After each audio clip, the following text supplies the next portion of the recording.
Hello everyone, it's Jose. For the JLP tip of the day for September 9th, it's about choosing to be a creator. So what do I mean by that?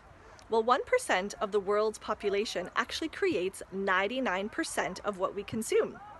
Consumption, I mean a book that you read, a video that you watch, or movies that you go and see, even perhaps food because of a recipe.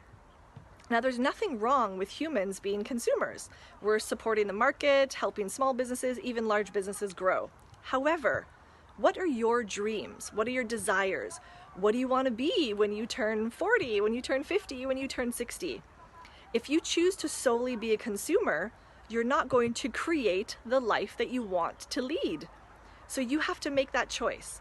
Do you want to just consume other people's hopes and dreams, or do you want to create your own? Thanks everyone, and have a great day.